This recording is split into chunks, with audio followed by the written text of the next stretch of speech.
What it do, golf fans? Welcome back to the Turn to Arse Golf Podcast. This is Liam. Alongside me is our normal co-host Jack. He made it back in. He had about a 3 or 4 week stint where I think he got COVID and then traveled the world and then had obviously his holiday stuff and then was just too cool for us. So he decided to come back into the golf space. Jack, welcome back. This is my Jordan flu game. I have a broken foot, which obviously impacts golf betting. So Yeah, that's true. Yeah, no, Jack did break a foot standing up off a couch. Very, very, very. that's true. That's not very impressive broken foot.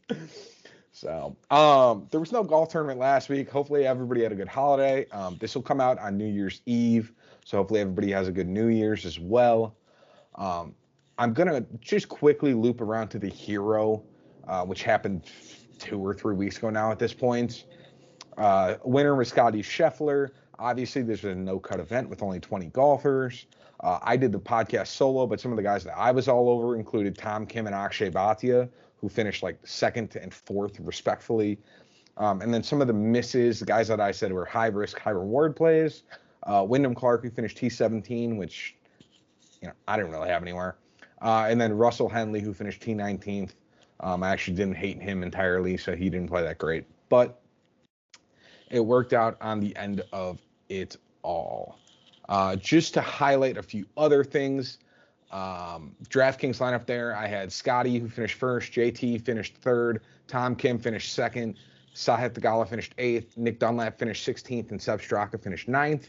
That DraftKings lineup, by the way, I think like quad or 5x to money, which is lovely. And then I had FanDuel, where I had Scotty finish 1st, JT finished 3rd, Henley finished 19th, Tom Kim finished 2nd, Sahith Theegala finished 8th, and Dunlap finished 16th, which did not quad X money. But otherwise, I think it did win in double ups and single entries. As far as bets go, I went 4 for 5. I had Tom Kim over Wyndham Clark. That was a win. I had Tom Kim over Sungjae Im and Jason Day. That was also a win. I had Russell Henley over Sam Burns, who I think ended up missing by like 3 or 4 shots, but only a place or 2. I had Scotty Scheffler top 5 in round 1. That was a win. And I had Justin Thomas top 5. That was also a win. So I went 4 for 5 on bets. I went up 3.43 units on the week, which is great. We love that. So I'm now up 9.34 units on the year. Jack, do you want me to just go through your winners? Because I gave them to you technically. I had winners. I gave you winners. You'll like them. So Jack's winners were Justin Thomas and Tom Kim, who finished 2nd and 3rd place respectively. I picked those winners. Those are my picks, and Yep. I did a lot of research on that, and that's why I picked those 2 guys. Yeah. No, you very much delved into the research, and for that I respect it. 2nd and 3rd. I did take Scotty Scheffler and Nick Dunlap, who finished first and 16th. So if you followed any of our winners, you got 1st, 2nd, 3rd, and then 16th for Dunlap. But that was kind of a sneaky play for me, anyways. Yeah, this guy. So that is a winner we'll add to the arsenal. It's the Hero, which feels kind of fake because it's only 20 golfers. But we had all 3 of the top 3 finishers in our winners picks. So we're gonna count it as the winner because we picked the top 3. It's a 20-person field. Yeah, but we picked the top 3 guys. I don't care. We picked the top 3 guys. Look, if we had a winner and then like 15, 18, and 20, it'd be one thing.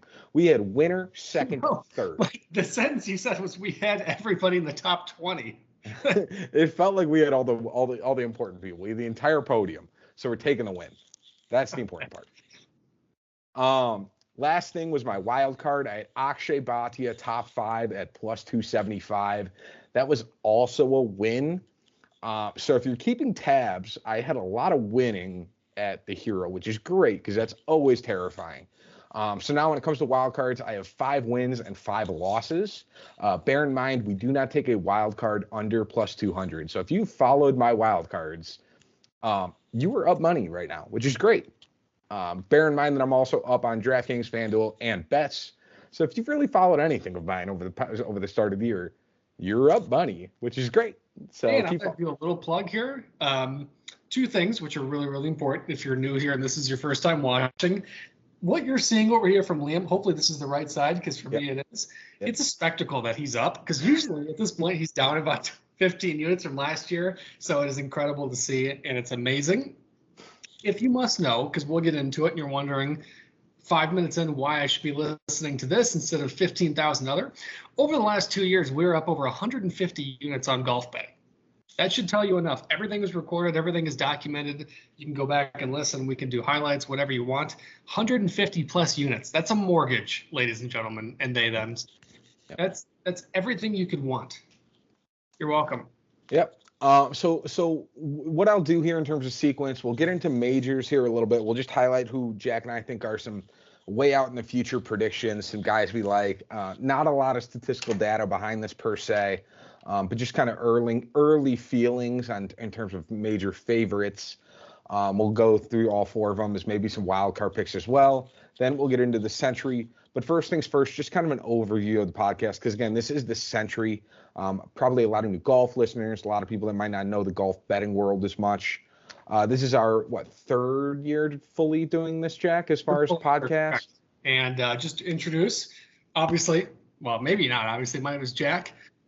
For my qualifications, I'm a +5 handicap in terms of golf. I'm a degenerate watcher, so you might catch me watching high school golf on Peacock. I have insomnia, so I'll watch the Asian Tour, Euro Tour, DP World Tour. I'll watch the India Tour, Korea Tour, you name it, I've watched it. I'm a degenerate that dives into the data, and I will make you money. So, hello. Yeah, Jack has all of the literal golf knowledge. I am not a +5 handicap, needless to say, but I am the data-driven guy. I will look into strokes gained metrics. I will look into probably more into course history sometimes than I should, to my own demise. But I will dig deep into the strokes gained side of it all, as well as the histories, in order to really try and get you the best bets and best logic plays that I can. So we really kind of yin and yang golf on that front. Just as far as an overview of what the podcast looks like, every week we will start off basically highlighting the previous week, going through our DraftKings, our bets, our winners, and our wildcard picks, which is kind of what I just did for the hero. And then I will highlight some quick pointers on the tournament that's upcoming. We'll go through the DraftKings pricing specifically, but this will also apply to FanDuel, just with different pricing. Of guys we like, guys we maybe don't like as much, highlights, lowlights, etc. After that, we will go through our DraftKings lineups, FanDuel lineups if FanDuel is going that week. This week it's not for the Sentry. Bets, wildcards, winners, and then we'll send you off into the following week. So I understand that was a lot of data, but again, this is the Sentry, and we do get new listeners every year, specifically once the Hawaii spring season kind of starts. Everybody seems to get off of football and all of a sudden maybe play a little bit more golf because the weather starts getting bad. So by the way, ladies and gentlemen, you are more than welcome to make fun of Liam for calling it the Hawaii spring season. It's I jokingly called to myself the Hawaii swing like earlier today, because I was like, hey, there are two events. It's this and the Sony. I mean, they're both. It's fine. It is technically winter right now, though, as of like 9 days ago. So I'm at least in the following. We're just gonna go with it. All right, Jack. So we have the 2025 major tournament predictions. Just to highlight, we have the Masters in April. We have the PGA at Quail Hollow in North Carolina afterwards.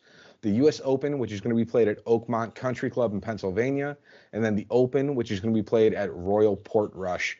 I know you're a nerd. I'm sure you know Quail Hollow because it's on like almost every season. I saw you fist pump too for Oakmont. Do you have any thoughts or opinions on any of those? I'll be at Oakmont. You'll be at Oakmont? Yeah, company. They're in Pittsburgh. Oh, that's right. Yeah, I forgot, since Jack's a corporate boy. He will be at Oakmont for the U.S. Open. That'll be fun. But yeah, let's go with this. Let's start with the Masters. What are your early predictions? Who do you like? Who do you dislike? What are your wild cards?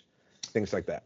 Well, I think the guy, and again, this is just eyeball test right now without seeing any type of data going into it. Colin Morikawa is going to be my guy. He is one of those guys that doesn't make a ton of mistakes. And I think when you go into Augusta National, that's the kind of guy you want. I think Rory McIlroy, Xander Schauffele are going to be two of the most popular guys, probably to pick. Maybe Sungjae if you're really a deep dive nerd.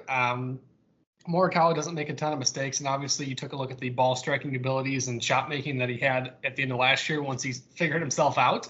And he was probably arguably the third best player in the world. You can make an argument right behind, obviously, Bryson, Scotty, Nelly Korda for like a 7-week stretch, things of that nature.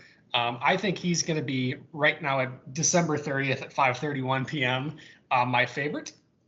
And then following up with that, my next guy that I'm going to target a little bit diver or less on the board, Tyrrell Hatton. Tyrrell Hatton knocks on the door quietly of every freaking tournament that he ever plays in. Tyrrell Hatton is a pure ball striker and a short game wizard, which is really underrated. And obviously, if you guys know anything about Augusta National, strokes around the green is one of the most important metrics. Screw everything else. It's crazy. And then obviously, super wild card, Jordan Spieth is back, baby. Quote me. Quote me. Okay. Top 20. I like the Jordan Spieth play for sure. My Masters picks are a little less exciting. I'm going to start at one just being Xander Schauffele because he's the second best player in the world right now, and his irons are absolutely ridiculous. And basically his entire game is so well-rounded that he can do quite well at the Masters. So that's a boring one. I'll also highlight Brooks Koepka, who's got basically, 4 of his past 6 Masters. I think he's top 15-ish, maybe top 12 even. So that's something to highlight as far as Brooksy goes. I know he's got a couple of runners up. His biggest challenge is that he normally doesn't finish well on Sundays. But again, there you go. But I think he's going to do all right when it comes to the Masters this year. Jack kind of highlighted it as well. My wild pick is Sung Jae Im. I think he could be a very sneaky option to win. So I think he's pretty dangerous. On to PGA at Quail Hollow. Thoughts, comments, concerns? First of all, it's the #1 favorite by far, Rory McIlroy. This is his personal ATM machine. He goes to Quail Hollow and collects a paycheck and goes home. Not even going to say anything more.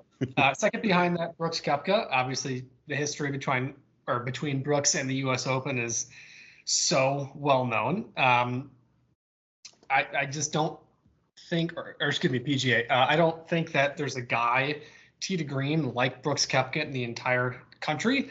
The only time that I've really been able to diagnose this game, obviously, has been majors, a little bit of live, which is really different, and then the match, which he looked terrible at. He's one of those guys that shows up in every single major, and he's severely underpriced right now. So if you can lock him in, I think he was like 4,500, like 45 to 1. That's crazy. And the third one, everybody strap in because it should have been Masters. Tiger Woods. Now, I hang with me. This is a course that is not going to get to 17 under. You're looking at probably a 7 to 9 under course. On top of that, he's already won here. He's played here. Tons of research. Ball striking is such a pivotal aspect of the game. And we've really looked at Tiger over the last 2 years, ever since he had this major accident once again, walking. Did anyone see him at PNC? Did anyone see him? He looks spectacular. Now, again, top 1% Tiger fan, I'll defend him to the death. You probably didn't know he was cheating on his wife, but he is the best ball striker the game has ever seen, and you cannot tell me otherwise. If there's a guy that can go 1 under 4 days in a row and put himself in top 20, it's Tiger Woods, and I think he's going to get there. That's a take. We'll see. It'll be in Augusta, but I think he's got a better shot at Quail.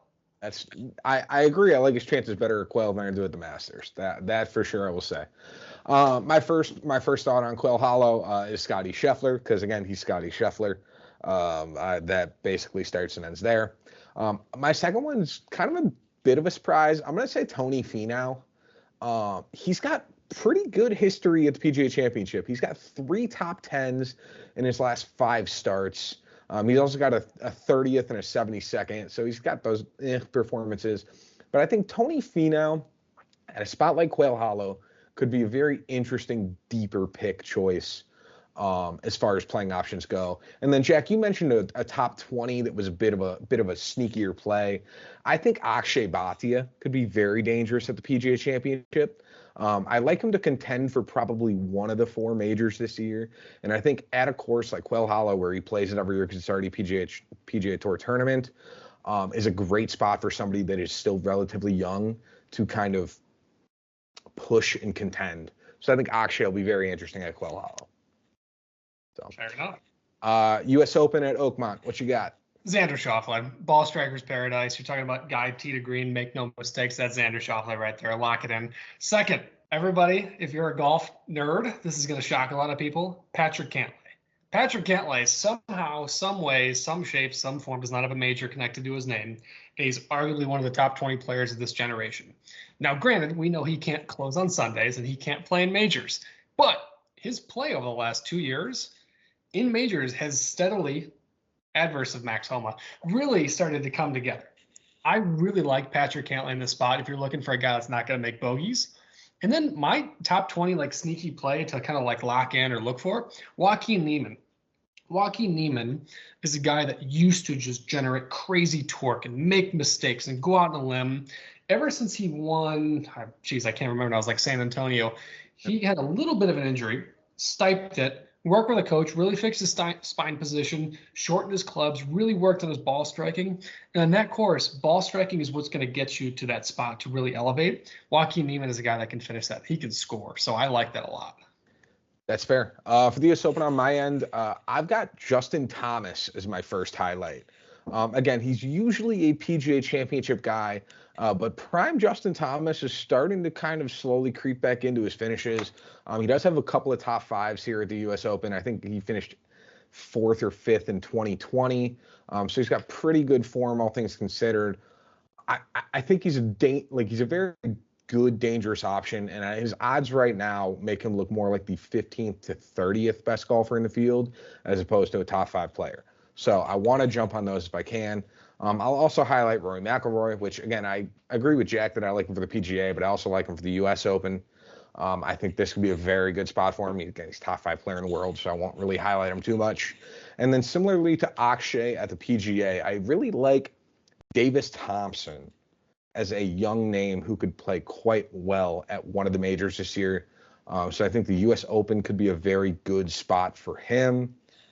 I mean, he's young, which I'll say that. But in terms of the past 50 rounds, this is currently for Davis Thompson, there's only 2 better golfers in the Sentry than him in terms of strokes gained total, or like tee to green. Strokes gained, tee to green, last 50 rounds, there are 2 golfers in the Sentry field that are better than him. It's Xander Schauffele and Justin Thomas. How is Schauffele out there? Well, he's not in the Sentry. So I'm sure him and Rory are probably also above him.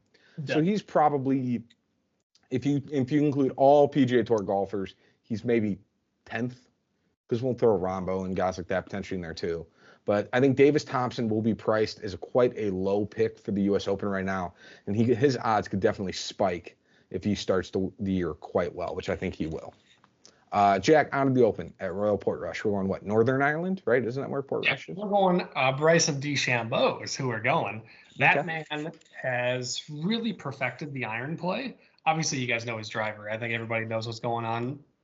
Iron play is really, ever since he got that bulge irons, it has just been night and day compared to what I wish he would go back to his USAM swing, because I think he'd win twice as many events, but my goodness, does he look good. I'm going Tommy Fleetwood for my second one, though. I think he's really due for a win. I think this is going to be a breakout season for Tommy Fleetwood. And I think the way he compresses his irons and the way he can hold against those sandy grass and sandy greens, it's going to be Tommy Fleetwood.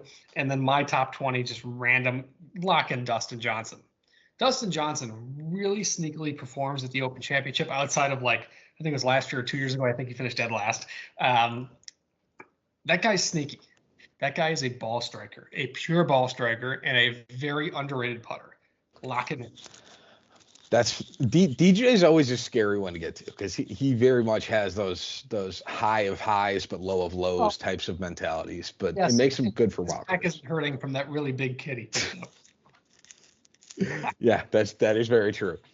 For the Open at Royal Portrush, I'm starting with Ludwig Gobert as an option. He finished second last year at the Masters in his first major, and then when I think it was the U.S. Open where he finished like T10 or T11. He missed the cut last year at the Open, but I very much like him to potentially win a major this year. And I think given that the Open is the last major, it gives him the most amount of time to prepare. It will also be closer to home for him because it'll be in Europe. So therefore, it'll be the closest major to him in Sweden. So I think it's a very viable option for somebody like a Ludwig Gobert to play well. Then I kind of went 2 options as far as second and wildcard picks. I went very good iron players. Colin Morikawa, who's probably at worst top 5 iron player on tour. I mean, is that what of all time? Well, I know. I'm sure. Yeah, that probably all time is a more accurate statement. But Colin Morikawa is top 5 with irons. I like that because knowing Royal Port Rush, it'll probably be windy and hectic as all hell trying to get around. So I think Colin will be great there. And then I took another guy who's pretty good with his irons, and Russell Henley, who's probably top 10 on tour when it comes to approach play. And I think he's about 10. He's definitely like top 20 by far and away. But he's probably a top 10 iron player. If you're including Liv, I would say top 30. Liv top 30? Okay, yeah. I mean, that's fair. But again, he will not be listed in the top 30 in terms of finishes. I'm already foreseeing that Royal Port Rush will be windy. So I think Russell Henley will be a very good wild pick to potentially finish top. We'll say 30 or maybe 20 even when it comes to Royal Port Rush. So, sweet. All right, with that, Jack, let's get into this week's tournament. Hopefully you guys like that, where we kind of oversaw some of the majors for the year. Again, this is not us telling you to instantaneously go bet, DJ or Neiman or any of those guys from Okay, Jack, you can take that one. Spieth, Tiger, Neiman, DJ, Sungjae, Akshay, Davis Thompson, Henley. We're not telling you to bet those guys are ready for the tournaments. We're just saying that these are guys that we think could be interesting options to keep an eye on, especially as it gets closer. All right, on to the Sentry Tournament of Champions. We are going to Kapalua. We are going to Hawaii. We are going to the Plantation course. Remind me, have you played this course or did you play Sony? I played next week's. Next week. Okay, I should play this week. And speaking of this week, let me tell you all about the Scoop Par 73. It traditionally is modeled toward the big hitters, the aggressive tee shots. But let me tell you, these small hitters that have good putting can just as easily dominate this track. So don't immediately go to like a JT Poston or a Nick, Jake Knapp. Obviously designed by Corin Crenshaw, who did Pinehurst number 2. So you guys know the landscape there. There are, as crazy as it sounds, 0 holes with water hazards. So fun fact about Kapalua, there are 0 holes with water hazards, and it's on the ocean. Fun fact. Yeah. It's also the easiest track in history of the PGA Tour, just so you guys know. The easiest track? It ranks number 1 on every calendar year of easiest track that's been played. Yeah, that makes sense. So Jack highlighted some of this. Again, this is the same course we see every year for Kapalua, so not a lot has changed. But Jack and I will go through some of the data, information, just, again, if you're new or anything like that. This course is kind of massive in all senses of the word. Greens, absolutely massive, one of the largest on tour. Fairways, massive. I think the 18th hole, they said, is a 100-yard wide fairway at one point. So the landing spot is just so massive. It's like if you miss that fairway, you are trash. Yeah, pretty much. And then the length is massive. Notice that I'm air quoting this. If you're on video, if you're not and you're listening to it on audio, I'm throwing up the air quotes. It's 7,600 yards, but that is slightly deceiving. The average hole length is 420 yards, and 108 yards is the average approach shot. That tells you the guys are bombing it off the tee. And you might wonder why that is. It's because this course is like very hilly or undulated. There's going to be shots where guys are going to hit 400-yard drives without even flinching. If you hit the downslope on the right way, it's just going to keep rolling and basically never stop until it hits the rough. One other thing to note is that the rough is not very penal this week. Guys will average basically losing 0.1 strokes comparatively to the field when they're hitting out of the rough, and which tells you it's basically nothing.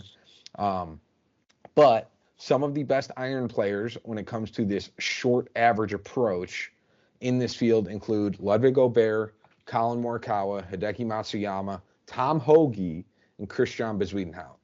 Well, let me tell you why the rough is not a big factor here. It is both fairway and the rough, or what's called Celebration Bermuda grass. So add that to the list of grass that you never knew existed until you turned into Jack's little knowledge cap right here. That is honestly, it may not sound like a lot, but it is a huge game changer in terms of the way scoring is done. You don't have to change your swing, you don't have to change your mechanics, you don't have to look at the thickness of the grass. It's all going to be the same. So everything is done. Thickness is thick as it's going to get is about 2.5 inches. So compared to like a U.S. Open, it's going to be it's nothing like it. So Yeah. it's crazy. It's going to be very easy. So it's not penalizing anybody. One thing I will highlight, and then we'll get into DraftKings pricing. Chris Kirk was the winner here last year, which shout out to him. If you know his story at all. He's in the field this week, right? Mm-hmm. Yep. Yeah, I was gonna say I didn't see him, but I also didn't look for him that hard because I don't think I'm as high on him this week as most people. So, I'll tell you, no. Yeah, no, I don't think he's going back to back people. I think you're in pretty good shape there. So congrats, Chris Kirk. On to DraftKings pricing. We are starting off with some guys that are listed on the pricing but are already marked out. And Scotty Scheffler and Rory McIlroy. Scotty decided to stick a knife through his hand doing dishes a couple days back. It feels like. And then why is Rory out again? I forget. He always skips this tournament. I feel like, right? Rory's probably, I don't know. He's a dad. Who knows? Yeah, he's being a dad, doing something else. So yeah, poor guy couldn't go to Hawaii and play golf for 4 days. It's tough scenes. So because of those two, both being in the top three in terms of pricing looks ugly. But bear that in mind, Jack. We got Xander Schauffele at 11,000, Colin Morikawa at 10,100. Thoughts, questions, comments, concerns on those guys? I have no idea how either of them are going to do, and that is really wild to say. The reason I say that, Xander Schauffele and Colin Morikawa obviously have, if you take a look at their, Xander Schauffele didn't look good at Zozo. He didn't look good at all. Colin Morikawa didn't look good at Zozo, and that's a flat track. That's a very flat track. It's in Asia, completely different than Hawaii. Well, I get a little bit. In terms of golf, it is. Yes. Those guys did not look good at all. They look like if I went to go play the PGA Tour. Little tip of my cap right there. I have no idea what they're going to do. Now, historically, you can make the argument that they're going to do just fine. Yeah. With that being said, this is an event where everybody's going to make the cut unless you withdraw. You're going to get 4 rounds out of everybody. Do you burn a Xander Schauffele and a Colin Morikawa where we saw them on a very easy track suck? Hold on. I'm not – yeah, they're going to do fine. They're probably going to finish top 20. They're fine. Probably. But I don't know. This is the first time in my life I will not put my reputation on Xander Schauffele and Colin Morikawa. I just can't do it. So Jack highlighted some of it. Xander, he outside of a withdrawal 2 years ago where he injured something and then all of a sudden then a week later he came back and won a golf tournament or something like that the following week. It was a super fluky injury. He's finished top 10 here every other time since 2018. Well, I was trying to mention the historical part of it. Yeah, so Jack mentioned that historical part. He's quite good. He'll probably finish top 10 here again. He's pretty far and away the number one player in this field, in my opinion. He's also got pretty good recent form outside of the Zozo. To end the year, he was pretty strong as well. I'm willing to forgive on the Zozo. The Zozo is always a strange fall swing tournament that a lot of the big guys play.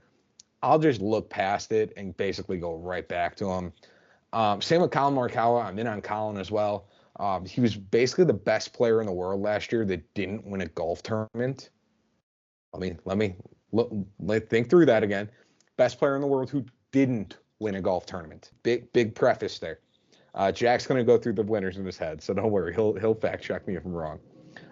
Another highlight of Morikawa, he's never finished worse than T7 here at the Sentry. And bear in mind, if he finishes T7 here in tougher fields, I feel like this field is not that strong. It's good, but it's not like the strongest Sentry field we've ever seen here by any means. It's turned from a winners competition to some BS elevated event where there's I hate the elevated events. Screw you, PGA Tour. Screw you. It's dumb. Jack's not much of a fan, clearly. So you have a guy who's basically not finished outside top 10 since 2018, and another guy who hasn't finished outside the top 7 ever. I think they'll both probably finish inside the top 10 again this year. Well, they're going to be fine. I'm not saying they're going to do bad, but you're taking a look at an event that's going to get to 30 under. And you're taking a look at 2 guys that couldn't continuously hit 3 good golf shots in a row the last time they played in an even weaker field than this is. Now, I'm not saying they're going to do bad, but you're taking a look at the top 2 highest price guys, DFS exclusively. Yeah. It's That's my argument. They're going to do fine, but yeah, which is fair. So I think I'm willing to get him into lineups. Jack probably isn't. But with that, let's get into the 9K price point. We got a good number of guys in here. Patrick Cantlay at 9,900, all the way down to Sam Burns at 9,000. Who do you got? Well, I got Justin Thomas and Sung J. I'm lock him in, call it a day, close the bank, lock the briefcase, flip it closed, and go on your plan and collect your money, ladies and gentlemen. That's all I'll say. There you go. I'll go into a little more detail on this. So we got Ludwig Aubert. He's very interesting here. His best weapon on his bag is probably his driver.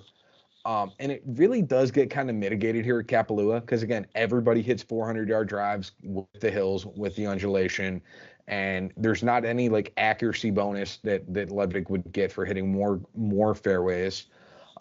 He played here last year. He finished T47, and he lost strokes in every single category. I don't think he's going to play that badly again. But again, I have concerns on him. I probably won't throw him in my lineup. I think he'll just play, like a T20-ish finish. Then we got Victor Hovland. He broke his toe on a bed frame. I thought he might have skipped this tournament after he broke his toe. Get up a big kid. According to reports, he's still going to play through it. Needless to say, bet against him or let me say this, either don't put him in lineups or just bet against him. Don't highlight Victor Hovland at all. I don't think he's going to be very good this week. And if he's good this week and you bet against him, live and learn. The guy with 9 toes beat you. So JT, Jack commented on him. His form's actually quite good. He's actually pretty close to like elite level JT again. I could honestly see him winning a major this year, which is why I picked him for the U.S. Open. His putting has kind of been atrocious, but his irons and his driver are good. I like his chances. He's got pretty good history here too. He's finished T25, T5, third, first, third, T22, first, and T21. So he's got a couple wins, couple third places. I was saving those stats for when I went over him in about 10 minutes, but you guys got the gist of it. He's going to win. Yeah, what's the fun in that? I am going to highlight Hideki Matsuyama. He's wildly considered one of the best second shot players in the world. And that kind of fits this course quite well. The challenge with Hideki Matsuyama is that he really has not played great here at the Sentry. He has finishes of T50 or 58th, T21, T13, and T41 in his last 4 starts here. Yeah, just play Hideki next week. Just put him in the lineup and call it a day. Yeah, I like him next week at the Sony instead. I wanted to like him here, but he just doesn't have it at this course. Last guy I'll mention, Sam Burns. He's going to be kind of scary this week. He has 2 strong suits, approach play and putting. His driver's a mess, but obviously, again, that's avoided here. He has 5 top 15 finishes in each of his last 5 starts prior to the holidays. So I think that could be an extremely sneaky option this week if you want to be adventurous and be different. Nobody's sitting there at 9K being like, you know who I'm going to take here? Sam Burns. I think he's going to be very I don't think he's going to be very highly owned at all. So especially if you're in single entry top 3 guys win money, Sam Burns is a differential option to pick that could do quite well for you this week. So he also has the most Bermuda grass wins in the entire field. Fun fact. Oh, yeah, I guess that would make sense because he always wins. Is it Valspar? Well, yeah, Valspar is one of them. He's won that like 3 years already. Yeah, I think he's won that 3 times, which would add to the numbers for sure. So could be interesting for sure for Sam Burns. Anyways, we'll loop that in. We didn't really highlight it. Do you have a top 3 that you like in this range, or top 2? I guess you Justin just like Thomas, Sung JM. Close the briefcase, lock it closed, put it down, and jump on your flight. And when you wake up, you're gonna have money. You're welcome. I'll go JT, Sam Burns, and Sung Jae in that order. So cool. On to the 8K range we go. Akshay Bhatia, 8,900, down to Max Grazerman at 8,000. Good for Max. Well, since I was trying to keep some of my stats from my bets, so you guys would know, I think Akshay Bhatia is going to be a very interesting play here. This guy won in Bermuda, not the grass, but the actual place. He is a stellar ball striker and becoming an even better short game player. He is spectacular. He's one of the best up and coming prospects. He won the Valero at like 28 under, fighting off Denny McCarthy. He finished like 58. He also was a 4th at the Hero. outscored Robert McIntyre, who's another big guy in the field. He's got like a scoring average of 69 across the year. That's going to be even higher here. He's going to be a guy you target. I recommend getting him in your lineup. That's fair. For me, I'm kind of going to work my way the other bottom up, basically. I'll start with Grazerman. He's got a really unique skill set. He's quite good with the driver and the putter. He's in really good form right now. He has 5 T7 or better finishes in his last 7 starts.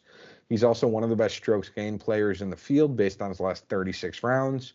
Bear in mind that is kind of a skewed data set because his last 36 rounds are at like the John Deere and like the Puerto Rico, which don't John quite Deere's have, baby.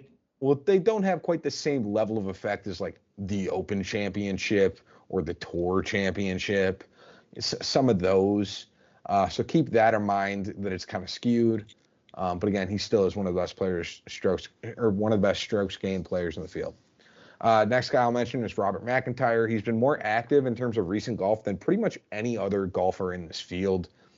He played 5 starts on the Euro Tour since the Tour Championship, and then also played the Hero. So he's in plenty of form. During that stretch, he had no finish worse than T25, and he gained in all statistical strokes gained categories outside of basically putting at the Hero. He's generally a pretty good putter, so I like his chances of figuring that out pretty quickly. So I think he's going to be a very viable option, and if you want somebody who, again, is not ice cold coming off 2-3 months worth of rest, he's the guy to go to in that sense. Sahith Theegala at 8,600 is an interesting play. Generally not a good driver of the golf ball when it comes to accuracy, but again, not a problem here. He finished second here last year to Chris Kirk, where he had actually a really good short game and a pretty good streaky putter, which again, I'm going to highlight. He can be quite streaky on.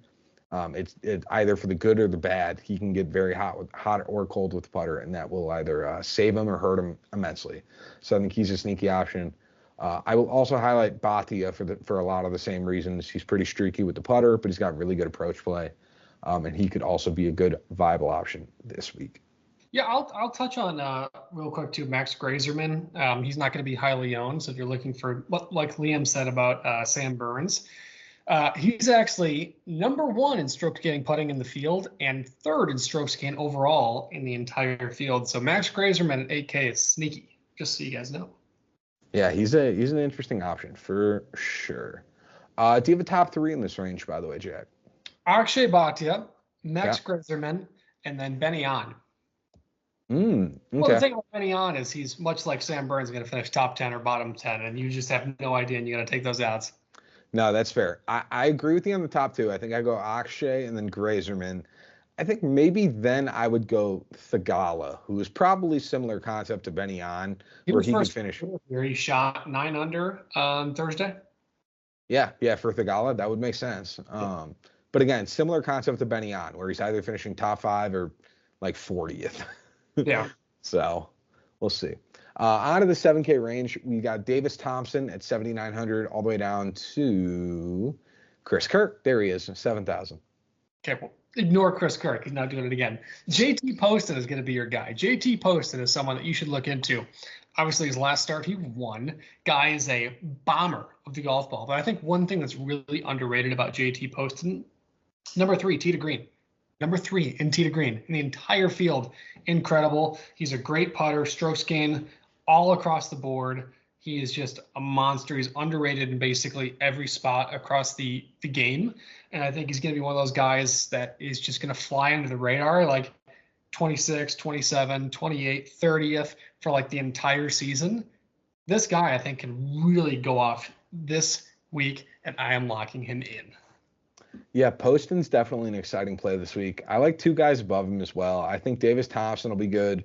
When you look at strokes gained tee to green over the past 50 rounds, I already talked about it. There's just Xander and JT who are above him in this field. That'll translate to any course in the world. There's not like any specific metric where that's only good for Kapalua. So that's pretty good. He's also got good confidence. He got a recent win. And I think this event, as well as the season, is going to be a big Davis Thompson season. So at 7,900, I like his start there. I'll mention Siwoo Kim as well. He's almost entirely dependent. What? Who? Siwoo? Shaking that ass, shaking that ass, shaking that ass. Attaboy. Yeah. So he's almost entirely dependent on his putter.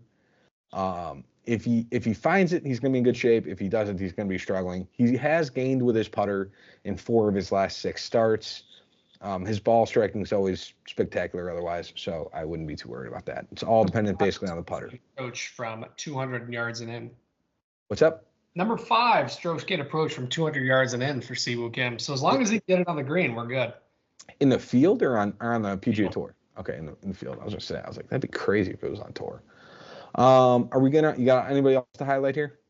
I think, Cam Young is going to be sneaky because he looked really bad last year. All across the board looked really bad. He's one of the best ball strikers I have seen in a long time. True ball striker, just absolutely spectacular. He also is number 3 strokes gained off the tee, which I think is really impressive considering he sucked last year.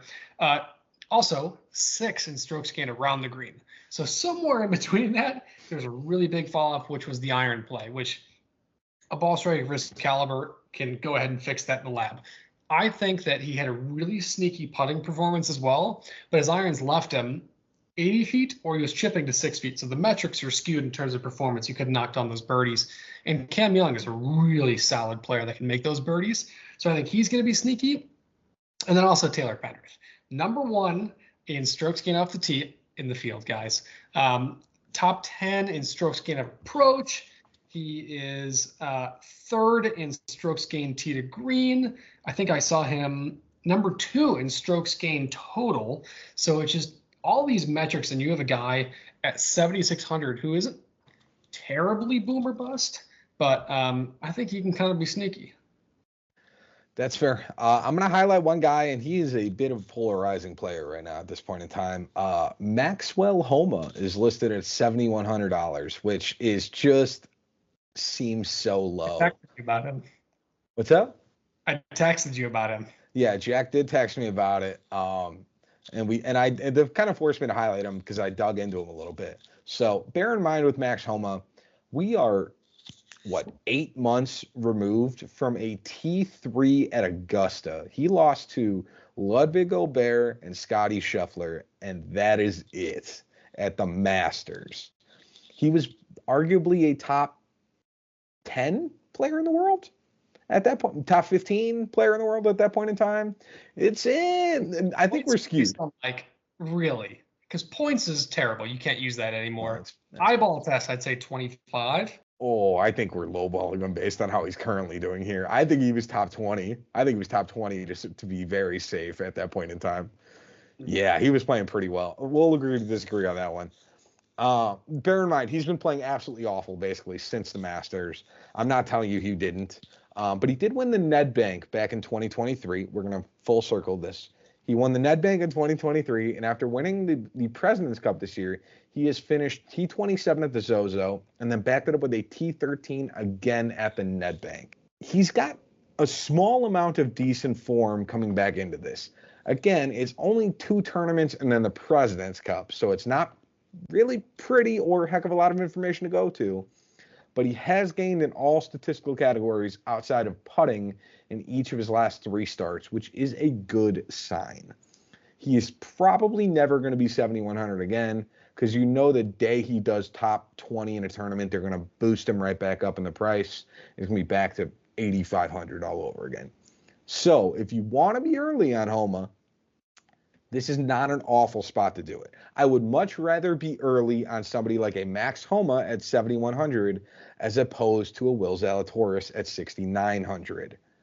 Let's be clear on that. I would rather be early on Homa than on Zalatoris. So Zalatoris is going to miss the cut, no cut field. That's how bad he's going to do this week. I love Will Zalatoris. He's going to suck. Well, let's get into that because Will Zalatoris starts off the 6K range at 6,900 and it goes all the way down to, Bryce Garnett, Peter Malnati, Rafael Campos, and Goddard. So okay, let's run through this. Let me look. Okay, Zozo, 41, fine. BMW limited field, FedEx St. Jude limited field. Let's go back. 105, 81, 131, 154. This guy used to be. I would go as far as saying outside of being a prospect, a top 5 iron player in a stretch that I had ever seen in my life. Obviously, in my life. So I didn't watch a Sevi Ballesteros play a lot, things like that. Yeah. Then he hurt his back and it killed him. Can't putt. He can't putt. He can't chip. He can't hit an iron. His driver is skewed. That guy is going to finish 54th this week. The only person he's going to beat is Matt McCarty and whoever else is below him. Brian Harmon's going to suck. I think he'll beat Goddard. No, I think Goddard's going to do well. Really? Okay. Will Zalatoris will suck. Who I'm high on, though, a little bit of Sepp Straka. Sepp Straka is one of those guys that's really, really flying under the radar. We talked about him a number of weeks last year. He's 13th in tee to green in the field, 11th strokes gained total. The only thing that really scared me from last year was his putting. But if you take a look at the metrics and you actually break it down, a lot of his putts were like outside of 60 feet. You can't score on 60 feet putts.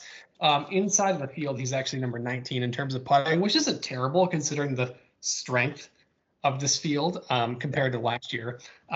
He's a guy at 6,800, I think is very mispriced. He should be probably where Dunlap is, I would say. 72, 7,300, right around there.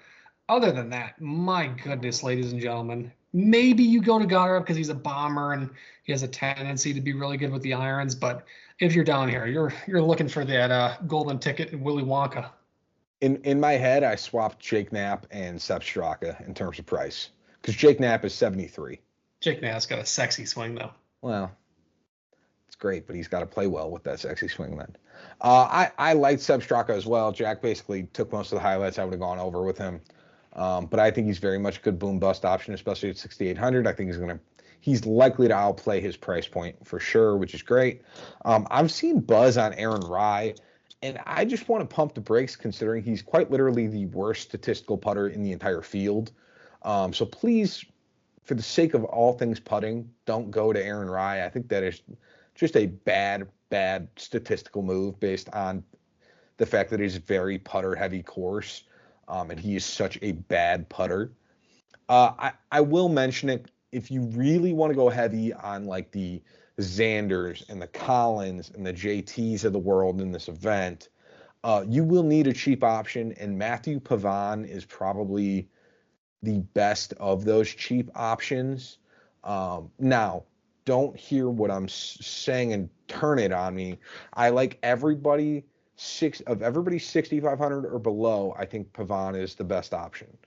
I'm not telling you to take Pavon over like a Sepp Straka. I'm not telling you to take Pavon over Homa, but I think he is a good option there. He has the talent. He's got a new swing coach.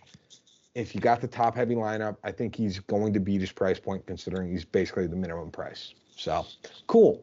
With that, Jack, what does your DraftKings lineup look like this week? My DraftKings lineup is going to win money, guarantee it, lock it in. Justin Thomas, 9,700, going to win.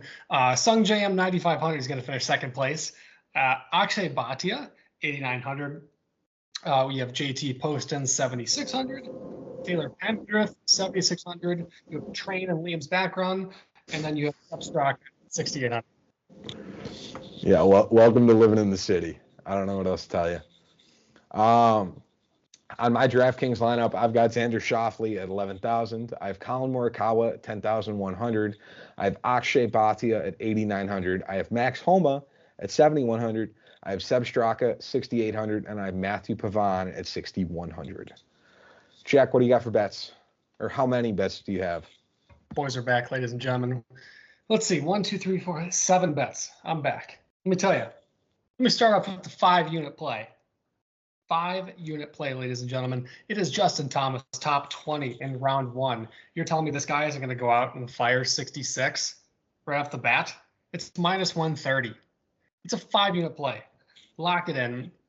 I also have Justin Thomas to finish top 10 at plus 115.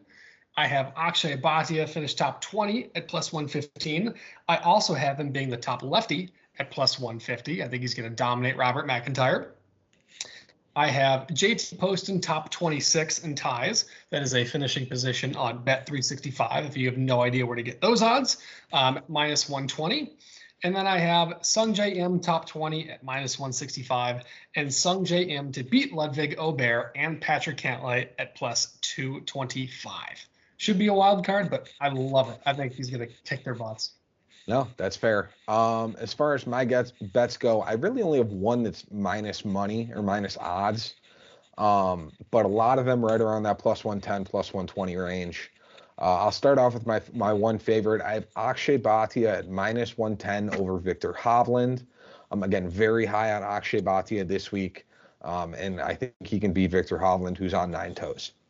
So I like that option. I also like Ludwig Aubert over Victor Hovland and Alex Noren. I think Noren is pretty far and away the worst of those three. And then again, I've got Ludwig Aubert, who's on 10 toes, beating Hovland on 9 toes, just for the injury sake. I've also got Adam Scott over Jason Day and Cam Davis. Jason Day has just statistically struggled the past few months. We didn't even highlight it on our player overview. So I think Adam Scott can definitely beat him, as well as Cam Davis, just purely better than. Davis Thompson, who I highlighted, I have him top 20 at +110. And then I have Colin Morikawa, who, again, has never finished worse than 7th, top 10 at +115. I have one more. Sorry. I have Xander Schauffele, Patrick Cantlay, Justin Thomas, Colin Morikawa, or Ludwig Aubert to win versus the field. I like that one. I feel pretty good about it. So, all right. Are we doing winners or wildcard picks? Always wild card, buddy. It is going to be 2 for me because I couldn't decide. Siwoo shaking that ass. If you know, you know. Top 10 at +360. I mean, we've talked about it. We talked about it literally like 30 seconds ago. Irons and putter. If he can get himself on the green, he's going to be fine. And I think he has an opportunity. In this field, you take a look at top 10, you think it's crazy. It's a 60-person field. You're taking a third of the field away. 2 point whatever. Yeah. JT Post in top 10 is also +350 in this case. I think he's severely underrated. I think he's going to absolutely dominate this track. If he can keep the driver on the rails, which is what his strong suit is, putters following quickly behind, I think he has a really good opportunity to finish top 10, and those odds are skewed, so I'm taking that to the bank. Yeah, a lot of the reasons you talked about Siwoo and how there's only 60 guys in the field is the same reason I like my wildcard pick. I have Tom Hoge, top 20 at +200. Again, he's got to beat basically 40 guys and finish top half of those, in my opinion. I think he's very good. He does generally quite well when it comes to the swing season up until, what would you say, the Genesis or so? He's pretty good. I play Tom Hoge until Pebble Beach is done. Until Pebble Beach is done is probably the better example. But again, he's +200 to finish top 20, which, again, take out the guys that are a tier below, gives you about 40 guys left over. So he's got to finish top half.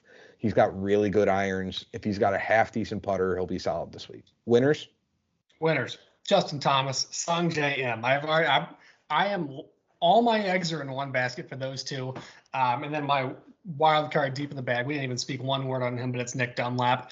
I think he's going to have a massive sophomore slump. I would not bet him in any event this year outside of this one, to be honest. And I think this is one of those tracks where he's going to get a lot of confidence and then he's going to fall severely down the roller coaster. Not that I'm rooting for it. I just think he's going to have a massive sophomore slump. No, that's fair. I didn't even preface that, but yeah, we've kind of switched it up. If you listen in past now, we're taking 2 winners and then kind of a wild card or a slightly deeper play.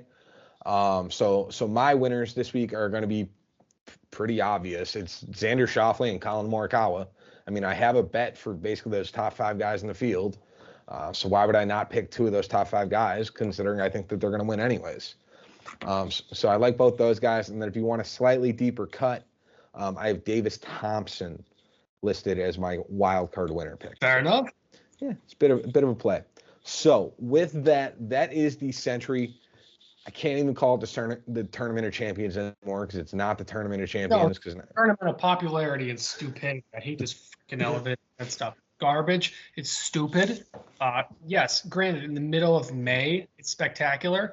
Stupid. It's so stupid. I hate that. I hate it. It's the dumbest thing ever. I will die on that hill. All right, I'm gonna go talk Jack off a ledge so he doesn't get too pissed at the PGA Tour. With that is the Turn Dog Golf Pod. We will see you next week at the Sony Open. Good luck, good betting. Deuces.